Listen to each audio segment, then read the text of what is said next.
नमस्कार साथियों, स्वागत है आप सभी का आपके अपने YouTube channel bound to education में। मैं आप सभी का स्वागत करता हूं आज की इस नए वीडियो में। दोस्तों, आज का ये video JSSC lab assistant and JSSC PGT chemistry के सभी स्टूडेंट्स के लिए बहुत अधिक महत्वपूर्ण होने वाला है। आज के इस वीडियो में थ्योरी क्लास को स्टार्ट करने वाले हैं एल्किन का। जानेंगे किस प्रकार के क्वेश्चन आपके आने वाले परीक्षा में बनेंगे और जेएसएससी में एल्किन से किस प्रकार से प्रश्न पूछे जाते हैं, इन सभी को आज की इस वीडियो में डिस्कस करेंगे। चलिए दोस्तों, आज के इस वीडियो को शुरू करते हैं। सभी जो टॉपिक्स रहेंगे आपके सिलेबस के अकॉर्डिंग रहेंगे और जेएसएससी में जिस प्रकार के लेवल के क्वेश्चन बनते हैं उसी प्रकार के आज का ये थ्योरी क्लास होने वाला है। ऑब्जेक्टिव क्लास का वीडियोस भी चल रहा है, उनको भी आप देख सकते हैं और साथ में थ्योरी क्लास को भी मैं साथ में लेकर के चल रहा हूँ। चलिए आज के इस वीडियो को शुरू करते हैं बिना किसी देरी के। अगर आप चैनल पर नए हैं, अभी तक चैनल को सब्सक्राइब नहीं किए हैं तो इसे ज़रूर सब्सक्राइब कर दें। सामने के बेल का आइकन को भी प्रेस करके रख सकते हैं अगर आपको नोटिफिकेशन चाहिए। और अगर आपने इस वीडियो को अभी तक लाइक नहीं किया है तो इसे ज़रूर लाइक कर दें। तो आज का चैप्टर है एल्केन, जो कि आपका सिलेबस का चैप्टर नंबर 8 है। मैंने हैंड रिटन नोट्स बनाया है, साथ में थ्योरी के नोट्स भी आपको अवेलेबल कर दूंगा। नीचे आपको टेलीग्राम आईडी का लिंक मिल जाएगा, या फिर आप अगर हमारे टेलीग्राम चैनल के साथ जुड़े हैं तो वहाँ पे आप प्रोफाइल पे चले जाइएगा। पीडीएफ से संबंधित सभी जानकारियाँ वहाँ पे दिए गए हैं। आप नोट्स के पीडीएफ ले सकते हैं या फिर ऑब्जेक्टिव बुक्स के पीडीएफ चाहिए तो भी मैं आपको प्रोवाइड कर दूंगा। ये नोट्स प्रिपेयर किया गया है स्पेशली जेएसएससी में जिस प्रकार के क्वेश्चन बनते हैं उसी प्रकार के क्वेश्चन, खास करके JSSC lab assistant and PGT के लिए। ठीक है दोस्तों, आज का पहला टॉपिक है उच्च रिएक्शन, जो कि एल्केन का प्रिपरेशन देखने वाले हैं कि एल्केन का प्रिपरेशन किस प्रकार से किया जा सकता है। आपका जो सिलेबस है उसमें दिया गया है। सबसे पहला है उच्च रिएक्शन। उच्च रिएक्शन के द्वारा किस प्रकार आप एल्केन का प्रिपरेशन कर सकते हैं। तो याद रखेंगे उच्च रिएक्शन में किस प्रकार के क्वेश्चन आते हैं। सबसे पहला तो पॉइंट ये है, क्योंकि क्वेश्चन के हिसाब से हम लोग यहाँ पे प्रिपरेशन अपना जारी रखेंगे। देखिए दोस्तों, सबसे पहला चीज़ आपको दिया जाएगा रिएक्टेंट। यहाँ पे रिएक्शन कंडीशन दिया जाएगा और यहाँ पे क्वेश्चन मार्क दिया जाएगा। पूछा जाएगा कि प्रोडक्ट क्या बनेगा। या फिर दूसरा टाइप से आपका क्वेश्चन पूछा जा सकता है, यहाँ पे दिया जाएगा रिएक्टेंट, यहाँ पे दे दिया जाएगा प्रोडक्ट और यहाँ पे पूछा जाएगा रिएक्शन कंडीशन क्या होता है। सबसे ज़्यादा प्रिपरेशन से संबंधित इसी प्रकार के क्वेश्चन पूछा जाता है। ठीक है, तो देखिए उच्च रिएक्शन जो होता है, एल्काइल हैलाइड से हम लोग एल्केन बनाते हैं। सबसे पहला चीज़ याद रखेंगे, उच्च रिएक्शन जो है इसका उपयोग करते हैं हम लोग एल्केन का फॉर्मेशन के लिए। ठीक है, कुछ मात्रा में एल्किन भी साथ में बनता है, उसके बारे में भी आगे हम लोग बात करेंगे। ठीक है, तो एल्काइल हैलाइड से जब हमें एल्केन बनाना रहता है तो उच्च रिएक्शन का उपयोग करते हैं। जहाँ पे रिएक्शन कंडीशन की अगर बात करें तो रिएक्शन कंडीशन के रूप में Na मेटल का उपयोग करते हैं और ड्राई ईथर लेते हैं। ठीक है, याद रखेंगे यहाँ पे जो ईथर लेंगे वो ड्राइड कंडीशन में होना चाहिए। वेट कंडीशन में लेंगे तो रिएक्शन प्रोसीड नहीं करेगा। और एक चीज़ याद रखेंगे, उच्च रिएक्शन हम लोग इवन नंबर ऑफ एल्केन्स बनाने के लिए उपयोग करते हैं। ठीक है, तो उस चीज़ को भी नीचे आप डिटेल में पढ़ेंगे। यहाँ पे देखिए एल्काइल हैलाइड लेंगे, 2 मोल ऑफ एल्काइल हैलाइड लेते हैं, 2 मोल ऑफ Na के साथ रिएक्ट कराते हैं, साथ में ड्राई ईथर लेते हैं। हमारा जो प्रोडक्ट बनता है वो एल्केन बनता है। बाय प्रोडक्ट के रूप में 2NaX एलिमिनेट हो जाता है। ठीक है, रिएक्शन किस प्रकार से प्रोसीड करता है, जैसे कि यहाँ पे 2 मोल RX लेंगे, एल्काइल हैलाइड लेंगे, इधर भी XR मैंने इस टाइप से लिखा है, तो बीच से NaX निकल जाएगा और आपका जो प्रोडक्ट बनेगा RR, ये आपका प्रोडक्ट बनेगा। सबसे अधिक इंपॉर्टेंट है इसका कंडीशन याद रखेंगे, Na in presence of dry ether. ठीक है, यहाँ पे कुछ एग्जांपल दिया गया है, जैसे कि CH3Br और BrCH3 इसको रिएक्ट कराएंगे, अर्थात कि 2 मोल ऑफ CH3Br का रिएक्शन करवा रहे हैं 2 मोल ऑफ Na से in presence of dry ether. तो हमारा जो प्रोडक्ट बन रहा है यहाँ पे एल्केन बन रहा है, जैसे कि आप सभी देख पा रहे होंगे। ब्यूटेन बन रहा है, माफ कीजिएगा, इसमें हम लोग का बन रहा था जो प्रोडक्ट बन रहा था इथेन बन रहा था। ठीक है, 2 कार्बन एटम है अर्थात कि ethane, 1 carbon atom methane, 3 carbon atom रहता है तो प्रोपेन, 4 कार्बन एटम रहता है ब्यूटेन। ठीक है, एल्केन का जनरल फॉर्मूला याद रखेंगे, CnH2n+2 होता है। ठीक है, ये एल्केन का जनरल फॉर्मूला होता है। कभी कभी जनरल फॉर्मूला से भी क्वेश्चन आ जाता है, तो इसको आप याद रखेंगे। यहाँ पे देखिए दूसरा एग्जाम्पल दिया गया है, C2H5Cl लिए हैं और इधर भी C2H5Cl लिए हैं और 2Na से रिएक्शन करवा रहे हैं ड्राई ईथर के प्रेजेंस में। और यहाँ पे देखिए 2NaCl यहाँ पे अलग हो जा रहा है और आपका प्रोडक्ट के रूप में ब्यूटेन मिल रहा है। ठीक है, याद रखेंगे use for this preparation in even number of alkene, ठीक है। इवन नंबर ऑफ एल्केन बनाने के लिए इसका ज़्यादातर यूज़ होता है। एग्जाम्पल में इसको अच्छी तरीके से हम लोग देखेंगे। और इसका जो मैकेनिज्म होता है 2 प्रकार से प्रोसीड करता है, या तो फ्री रेडिकल मैकेनिज्म होता है या फिर एनायोनिक मैकेनिज्म होता है। जहाँ पे फ्री रेडिकल मैकेनिज्म में देखिए 2Na यहाँ पे इसका आयोनाइज होता है, 2Na प्लस 2 इलेक्ट्रॉन निकलता है, ठीक है। वहीं 2 इलेक्ट्रॉन यहाँ पे देखिए R प्लस के साथ ज्वाइन करके यहाँ पे फ्री रेडिकल बनाता है R डॉट, और यही R डॉट और R डॉट मिला करके आपका एल्केन का फॉर्मेशन होता है। ये फ्री रेडिकल आपका मैकेनिज्म हो गया। और साथ में देखिए एनायोनिक मैकेनिज्म भी प्रोसीड करता है। सबसे अधिक माना जाता है कि फ्री रेडिकल मैकेनिज्म के द्वारा ये प्रोसीड होता है, ठीक है। फिर भी एनायोनिक मैकेनिज्म देख लीजिए, हो सकता है क्वेश्चन गलती से पूछा जाए, ठीक है। इसको आयोनिक मैकेनिज्म भी कहा जाता है। देखिए 2Na यहाँ पे आयोनाइजेशन होता है, 2 इलेक्ट्रॉन प्लस बनता है। सेम प्रोसेस चलेगा, यहाँ पे X अलग होता है और यहाँ पे R प्लस बनता है, ठीक है। और R प्लस के साथ 2 इलेक्ट्रॉन मिलकर के R माइनस बनाता है। यहाँ पे फ्री रेडिकल नहीं बनाता है बल्कि R माइनस बनाता है, एनायन बनाता है, इसीलिए इसको एनायोनिक मैकेनिज्म कहा जाता है। और फिर यहाँ पे R माइनस दूसरे RX से मिलकर के RR बनाता है और X माइनस यहाँ पे अलग हो जाता है, ठीक है। तो इस चीज़ को याद रखेंगे। यहाँ पे न्यूक्लियोफिलिक सब्स्टिट्यूशन हो रहा है। एक आपका जो एल्केन है, माफ कीजिएगा, एल्काइल हैलाइड, एक एल्काइल हैलाइड आपका न्यूक्लियोफाइल के साथ तरह एक्ट कर रहा है, दूसरा इलेक्ट्रोफाइल की तरह एक्ट कर रहा है, ठीक है। यहाँ पे देखिए इस प्रकार का क्वेश्चन पूछा जा सकता है। C2H5Cl Na ड्राई ईथर यहाँ पे कंडीशन ले रहा है, यहाँ पे प्रोडक्ट क्या बनेगा, सबसे पहला क्वेश्चन ये रह सकता है। लेकिन यहाँ पे प्रोडक्ट नहीं पूछा गया है, यहाँ पूछा गया P can never be, P कौन सा नहीं हो सकता है, ठीक है। ऑप्शन देख लीजिए, क्या ये नहीं हो सकता है, ये नहीं हो सकता है, ये नहीं हो सकता है, या फिर ये नहीं हो सकता है। तो याद रखेंगे P हम लोग का CH3 CH2 CH2 CH2 हो सकता है, क्योंकि C2H5 यहाँ पे आपका 2 मोल नहीं भी दिया रहेगा तो भी आपको दिमाग में सोचना है कि यहाँ पे 2 मोल दिया गया है, ठीक है। क्योंकि C2H5Cl आपका जब रिएक्शन होगा, रिएक्शन प्रोसीड करेंगे तो थोड़ी आप एक ही मोल लेंगे। जब C2H5 लेंगे तो वहाँ पे बहुत सारे मोल मौजूद होंगे, ठीक है। तो ऑटोमेटिक आपको ये सोचना है कि C2H5 एक से ज़्यादा मोल में आपको दिया गया है, ठीक है। तो ये आपका पॉसिबल है, क्योंकि इवन नंबर हम लोगों ने पढ़ा कि even number of alkene possible है, ठीक है। इवन नंबर ऑफ एल्केन अर्थात कि इसको सोच सकते हैं 2 पार्ट में अगर आप डिवाइड करेंगे तो इधर और इधर दोनों इवन होता है, ठीक है। तो उसी को आप इवन नंबर ऑफ एल्केन कह सकते हैं, ठीक है। इवन एल्केन बनाने के लिए उपयोग किया जाता है। यहाँ पे देखिए ये इवन नहीं है, क्योंकि आप यहाँ से काट रहे हैं तो इधर 1 आ जा रहा है या फिर 2 आ जा रहा है, मतलब इवन नहीं है। या फिर सिमेट्री भी कर सकते हैं, सिमेट्री भी फॉलो करना जरूरी है। जरूरी नहीं है कि इवन हो, सिमेट्री फॉलो ना करो। जैसे कि यहाँ पे देखिए 1 2 3 4 यहाँ पे कार्बन एटम है जो कि इवन है, ठीक है। 4 क्या है, इवन नंबर ऑफ यहाँ पे कार्बन एटम मौजूद है, लेकिन फिर भी ये सिमेट्री पोजेस नहीं कर रहा है, इसीलिए इसका चांस लेस रहेगा, ठीक है। इस प्रकार का प्रोडक्ट नहीं बनेगा, तो उसे भी याद रखेंगे, सिमेट्री की भी फॉलो करना चाहिए। और यहाँ पे देखिए CH3 भी बन सकता है, ठीक है। और यहाँ पे CH2 मैंने भी कहा कि CH2 जो कि लेस प्रोबेबिलिटी होता है। लेस प्रोबेबिलिटी अर्थात कि यहाँ पे फ्री रेडिकल में यहाँ पे एक हाइड्रोजन एलिमिनेट होकर के CH2 एल्किन भी बनाता है, लेकिन बहुत ही कम इसका प्रोबेबिलिटी रहता है, ठीक है। बहुत कम क्वांटिटी में ये बनता है, लेकिन ये बनता है, ठीक है। तो गलती से इसको आप टिक करके मत आ जाइएगा, नहीं तो आपका आंसर गलत हो जाएगा। इस प्रोसेस में हम लोग एल्केन बनाते हैं, लेकिन बहुत कम क्वांटिटी में थोड़ा सा एल्कीन भी बनता है, तो इस चीज़ को भी आप याद रखेंगे। तो इस क्वेश्चन का करेक्ट आंसर हो जाएगा आपका ऑप्शन बी। यहाँ पे पूछा गया था कि P can never be, P क्या नहीं हो सकता है, तो ये नहीं हो सकता है। क्यों नहीं हो सकता है, क्योंकि हम लोगों ने पढ़ा कि इवन होना चाहिए, अर्थात कि जो कार्बन एटम है वो इवन होना चाहिए, जबकि यहाँ पे 3 है, तो ये नहीं हो सकता है, ठीक है। और यहाँ पे याद रखेंगे 3 डिग्री एल्काइल हैलाइड में उच्च रिएक्शन नहीं होता। 2 डिग्री में थोड़े बहुत शो होते हैं, लेकिन 3 डिग्री में थोड़ा सा भी शो नहीं होता है, ठीक है। और अगर आपका रिएक्टेंट में 3 डिग्री एल्काइल हैलाइड आपको दिख गया तो सीधा सीधी आप उसको नो करके आ जाइएगा।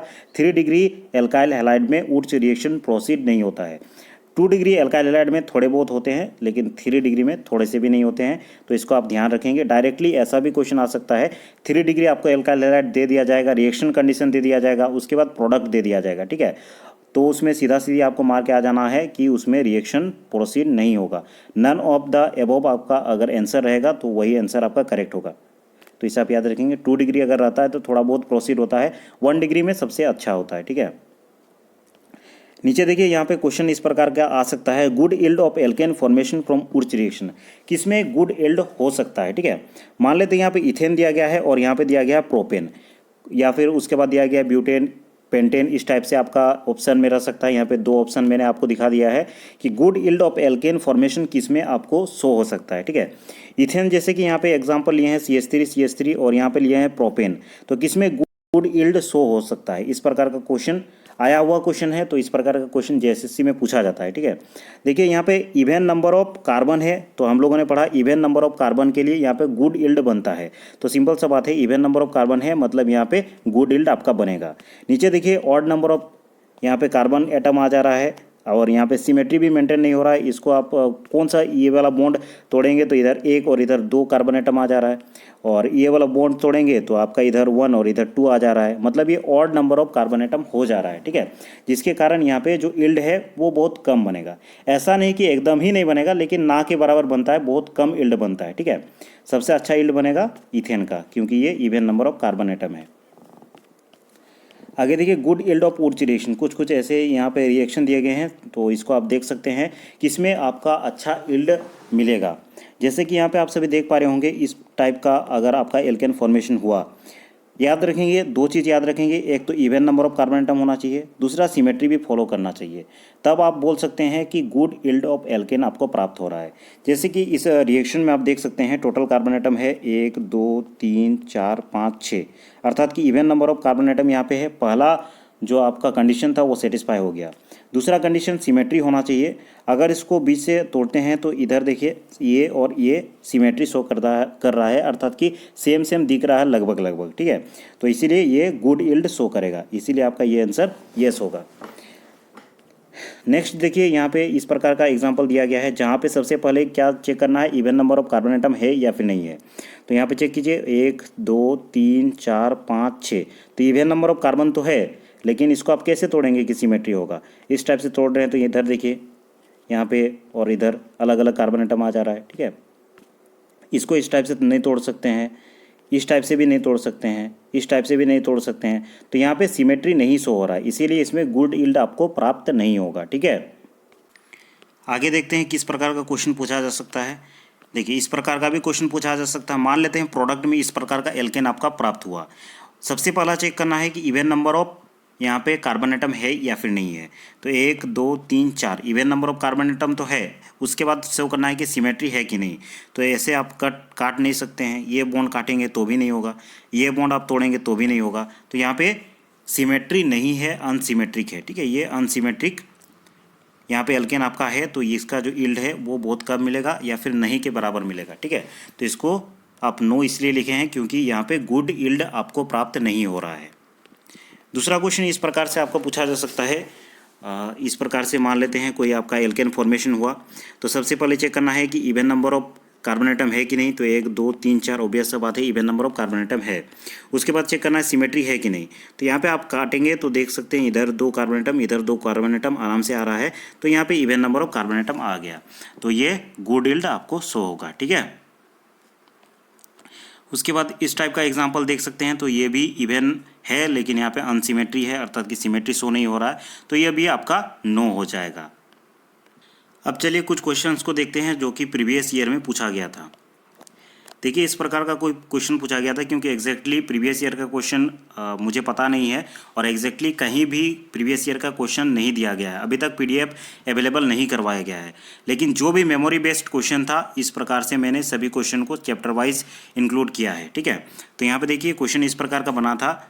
यहाँ पे इस टाइप से alkyl halide 2 degree alkyl halide दिया गया था, ठीक है। इस पर दिया नहीं गया था, लिखा गया था 2 डिग्री एल्काइल हैलाइड यहाँ पे Na के साथ रिएक्ट कर रहा है ड्राई ईथर के प्रेजेंस में, तो आपका प्रोडक्ट क्या बनेगा।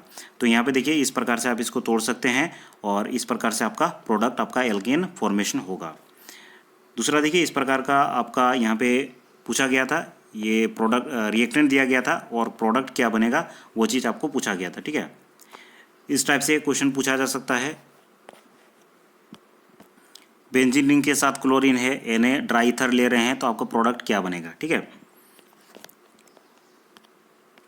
अब चलिए नेक्स्ट प्रिपरेशन मेथड को देखते हैं। नेक्स्ट मेथड है देखिए कॉल्बी रिएक्शन मेथड। ये भी बहुत अधिक इंपॉर्टेंट है, इससे भी आपके आने वाली परीक्षा में क्वेश्चन बन सकता है, क्योंकि प्रीवियस ईयर दिसंबर 2022 में भी क्वेश्चन पूछा गया था। कॉल्बी रिएक्शन याद रखेंगे, Na और K salt of carboxylic acid से हम लोग क्या बनाते हैं, एल्केन बनाते हैं। क्योंकि यहाँ पे प्रिपरेशन ऑफ एल्केन पढ़ रहे हैं तो ऑब्वियस बात है यहाँ पे एल्केन बनाएंगे। तो कॉल्बी रिएक्शन याद रखेंगे, Na या फिर के सॉल्ट का यहाँ पे एक्वस मीडियम में हम लोग उसको हाइड्रोलाइसिस करते हैं और हमें जो प्रोडक्ट के रूप में क्या मिलता है, एल्केन मिलता है। तो सबसे पहले Na और के सॉल्ट आप कैसे बना सकते हैं। NaOH जो कि स्ट्रॉन्ग बेस होता है और यहाँ पे एसिड कार्बोक्सिलिक एसिड RCOOH लेंगे जो कि स्ट्रॉन्ग इलेक्ट्रोलाइट के रूप में काम करता है। तो यहाँ पे देखिए RCOONA हमें मिलता है जो कि Na या फिर के सॉल्ट ऑफ कार्बोक्सिलिक इसको एसिड कहते हैं जो कि स्ट्रॉन्ग इलेक्ट्रोलाइट का यहाँ पे काम करेगा। ठीक है, तो यहाँ पे 2 मोल RCOONA लेंगे, इसको हाइड्रोलाइज करेंगे तो आपका 2CO2 अलग हो जाएगा, एल्केन प्राप्त होगा। बाय प्रोडक्ट के रूप में देखिए NaOH और H2 मिलेगा। इसको फिर से एक बार देख लीजिए, कॉल्बी रिएक्शन अर्थात कि Na और के सॉल्ट ऑफ कार्बोक्सिलिक एसिड से हम लोग यहाँ पे एल्केन बनाएंगे इन एक्वस मीडियम। मीडियम क्या रहेगा, एक्वस मीडियम रहेगा। Na और के सॉल्ट याद रखेंगे, ये एक्स्ट्रा मैंने लिख दिया है, ये लिखने का आवश्यकता नहीं था, लेकिन फिर भी यहाँ पे Na या फिर के सॉल्ट आपको कैसे प्रिपेयर करना है ये चीज़ लिखा हुआ है। NaOH से आप अगर RCOOH रिएक्ट करते हैं तो यहाँ पे RCOONA मिलता है जिसको हम लोग स्ट्रॉन्ग इलेक्ट्रोलाइट कहते हैं। यहाँ पे RCOONA लेंगे, उसका माफ कीजिएगा इलेक्ट्रोलाइसिस करेंगे तो 2CO2 बनेगा, यहाँ पे एल्केन प्राप्त होगा, साथ में 2NOH प्राप्त होगा और यहाँ पे H2 गैस निकलेगा। ठीक है, इसी का एग्जांपल दिया गया है। देखिए दोस्तों, CH3COONA लिए हैं 2 मोल और 2H2O लिए हैं, हाइड्रोलाइज कर रहे हैं, माफ कीजिएगा इलेक्ट्रोलाइज कर रहे हैं और यहाँ पे 2CO2 मिल रहा है, CH3 मिल रहा है और यहाँ पे NaOH मिल रहा है। ठीक है, तो प्रोडक्ट में याद रखेंगे CH3 को ध्यान रखिएगा, यहाँ पे कितना एल्काइल ग्रुप है। तो CH3 कितना है, 1 है और यहाँ पे 2 मोल लिया गया है अर्थात कि CH3 और CH3 इथेन यहाँ पे आपका फॉर्मेशन होगा। तो इस चीज़ को आप याद रखेंगे। डायरेक्टली इस प्रकार का क्वेश्चन बन सकता है, रिएक्टेंट दे दिया जाएगा, यहाँ पे कंडीशन दे दिया जाएगा, प्रोडक्ट पूछा जाएगा, या फिर रिएक्टेंट और प्रोडक्ट दोनों चीज़ दिया जाएगा, यहाँ पे कंडीशन पूछा जाएगा। ठीक है, तो इस प्रकार का क्वेश्चन इससे बन सकता है। और ये रिएक्शन हम लोग कहाँ कराते हैं, तो जैसे कि नाम से ही पता चल रहा है, इलेक्ट्रोलाइसिस, कॉल्बी इलेक्ट्रोलाइसिस मेथड, अर्थात कि यहाँ पे इलेक्ट्रोलाइसिस करेंगे। और इलेक्ट्रोलाइसिस कब करते हैं, एनोड और कैथोड 2 चीज़ लेते हैं और उसमें हम लोग इलेक्ट्रोलाइसिस करते हैं। तो मैकेनिज्म भी उसी टाइप से होगा। देखिए CH3COONA, यहाँ पे CH3COO माइनस और Na प्लस फॉर्म होगा और H2O का 2H प्लस और OH माइनस यहाँ पे फॉर्म होगा। एनोड पे क्या हो रहा है, एनोड पे 2CH3COO माइनस 2 इलेक्ट्रॉन निकल रहा है और CH3COO फ्री रेडिकल बन रहा है। ठीक है, उसके बाद देखिए यहाँ पे CH3 अलग हो जा रहा है, 2CH3 फ्री रेडिकल बन रहा है और CO2 यहाँ पे अलग हो जा रहा है जो कि पहला बाई प्रोडक्ट के रूप में हमें मिलता है। और CH3 दोनों मिलकर के यहाँ पे एल्केन का फॉर्मेशन कर रहा है और कैथोड पे 2H प्लस 2 इलेक्ट्रॉन के साथ मिलकर के H2 गैस प्रोड्यूस कर रहा है। ठीक है, तो इस चीज़ को एक बार अच्छी तरीके से देख लीजिएगा, हो सकता है तो नोट ले लीजिएगा, नीचे टेलीग्राम आईडी का लिंक मिल जाएगा, उसमें सभी नोट्स आपको अवेलेबल हैं जो मैंने PDF थ्योरी के PDF आप अपना ज्ञान के लिए पढ़ सकते हैं और जो ऑब्जेक्टिव के PDF प्रोवाइड करवाए हैं उससे आप सॉल्व कर सकते हैं। ठीक है, क्यूरी हाउस रिएक्शन देखिए दोस्तों, इससे पहले जैसे कि हम लोग ऊर्जा रिएक्शन पढ़े, ठीक है, या फिर कॉल्बी रिएक्शन पढ़े, उसमें क्या पढ़ रहे थे, सिमेट्रिकल एल्केन बनता है, लेकिन क्यूरी हाउस रिएक्शन में आपका अनसिमेट्रिक एल्केन भी बनेगा। तो इस चीज़ को आप याद रखेंगे, ऊर्जा रिएक्शन से आप अनसिमेट्रिक एल्केन नहीं बना सकते हैं, वहाँ पे यील्ड आपको बहुत कम मिलेगा, सिमेट्रिक एल्केन ही आप उससे फॉर्म कर सकते हैं। लेकिन क्यूरी हाउस रिएक्शन में ऑड या फिर अनसिमेट्रिक एल्केन भी बना सकते हैं। और यहाँ पे याद रखेंगे आप यूज़ करते हैं ऑर्गेनोमेटलिक कंपाउंड। ये क्वेश्चन 2022 में पूछा गया था, प्रीवियस ईयर में। ठीक है, दिसंबर 2022 में पूछा गया था लैब असिस्टेंट का एग्जाम में कि कौन सा ऐसा रिएक्शन है एल्केन फॉर्मेशन का, नीचे 4 ऑप्शन दिया गया था और उसमें पूछा गया था जिसमें ऑर्गेनोमेटलिक कंपाउंड यूज़ करते हैं। इसीलिए इस टॉपिक को मैंने यहाँ पे ऐड कर दिया गया है। याद रखेंगे ऑर्गेनोमेटलिक कंपाउंड को उपयोग करते हैं क्यूरी हाउस रिएक्शन में, रिएक्शन कंडीशन के रूप में। और ऑर्गेनोमेटलिक कौन सा कंपाउंड का यूज़ करते हैं, गिलमेंस रिएजेंट कहा जाता है यहाँ पे, R2CuLi, ठीक है, जिसको कहा जाता है डाई एल्काइल लिथियम क्यूप्रेट। सबसे अधिक इंपॉर्टेंट क्वेश्चन यही है, क्यूरी हाउस रिएक्शन का रिएक्शन कंडीशन ही सबसे अधिक इम्पोर्टेंट यहाँ पे इम्पोर्टेंट वेरी इंपॉर्टेंट क्वेश्चन है कि क्यूरी हाउस रिएक्शन में रिएक्शन कंडीशन के रूप में हम लोग क्या उपयोग करते हैं। R2CuLi यहाँ पे उपयोग करते हैं। R2CuLi का उपयोग करके यहाँ पे हम लोग एल्केन का फॉर्मेशन करते हैं। इसको कहते हैं डाई एल्काइल लिथियम क्यूप्रेट, जिसको हम लोग गिलमेंस रिएजेंट भी कहते हैं। तो इस चीज़ को आप याद रखेंगे, बहुत अधिक इंपॉर्टेंट क्वेश्चन है, प्रीवियस ईयर में पूछा गया क्वेश्चन है। नीचे देखिए रिएक्शन आप प्रोसीड कर सकते हैं। CH3Br एल्काइल हैलाइड को अगर लिथियम से यहाँ पे ड्राई ईथर में करते हैं तो CH3Li प्लस LiBr बनेगा। फिर से यहाँ पे CH3Li को CuI के साथ रिएक्ट कराते हैं, तब हमें यहाँ पे गिलमेंस रिएजेंट प्राप्त होता है। ये आपका काम का नहीं है, लेकिन फिर भी मैं आपको यहाँ पे बता दिया कि गिलमेंस रिएजेंट आप किस प्रकार से प्रिपेयर करेंगे, क्योंकि गिलमेंस रिएजेंट प्रिपेयर करेंगे तभी आपका एल्केन बनेगा। ठीक है, तो अगर आप गिलमेंस रिएजेंट को याद कर सकते हैं तो आप याद कर सकते हैं, इस स्ट्रक्चर को ही गिलमेंस रिएजेंट कहा जाता है। देखिए गिलमेंस रिएजेंट से यूज़ करके आप यहाँ पे SN2 रिएक्शन प्रोसीड होता है, जहाँ पे देखिए Br CH3 CH2CH3 लेंगे। यहाँ पे चूँकि Br का इलेक्ट्रोनेगेटिविटी इससे अधिक है तो इसीलिए यहाँ पे डेल्टा प्लस चार्ज आएगा, और यहाँ CH2 पर डेल्टा माफ कीजिए यहाँ पे डेल्टा माइनस चार्ज आएगा।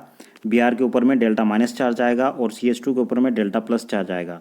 उसी प्रकार यहाँ पे देखिए डेल्टा प्लस चार्ज आएगा इधर, और यहाँ पे CH3 का इलेक्ट्रोनेगेटिविटी इससे थोड़ा सा ज़्यादा है तो डेल्टा माइनस चार्ज आएगा। ठीक है, तो ये डेल्टा माइनस चार्ज क्या करेगा, डेल्टा प्लस चार्ज पे अटैक करने का प्रयास करेगा, और यहाँ पे SN2 मैकेनिज्म आपको देखने को मिलेगा।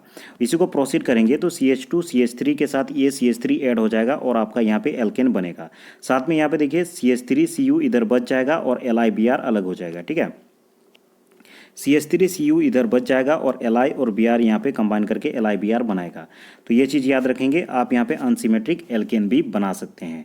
इसी रिएक्शन को हम लोग कहते हैं गिलमेंस रिएक्शन, या फिर माफ कीजिएगा क्यूरी हाउस रिएक्शन, जिसको हम लोग बनाए हैं गिलमेंस रिएजेंट की सहायता से। ठीक है, तो इस चीज़ को आप याद रखेंगे। इसका एग्जाम्पल मैंने नीचे दे दिया है, एग्जाम्पल आप देख सकते हैं। ठीक है, तो चलिए दोस्तों आज के इस वीडियो में इतना ही। और एक इम्पॉर्टेंट रिएक्शन है ग्रिग्नार्ड रिएजेंट, उसके बाद और भी प्रिपरेशन के मेथड है, उनको नेक्स्ट वीडियो में हम लोग देखेंगे। अगर आपको इस थ्योरी क्लासेस का PDF चाहिए तो नीचे टेलीग्राम ID का लिंक मिल जाएगा, या फिर टेलीग्राम चैनल से अगर जुड़े होंगे तो टेलीग्राम चैनल के प्रोफाइल में चले जाइएगा, वहाँ पे PDF से संबंधित सभी जानकारियाँ दिया गया है। आप PDF ले सकते हैं, थ्योरी क्लासेस को पढ़ सकते हैं जानकारी के लिए, और जो बुक के PDF मैंने प्रोवाइड करवाए हैं उससे आप ऑब्जेक्टिव क्वेश्चन आंसर को बना सकते हैं।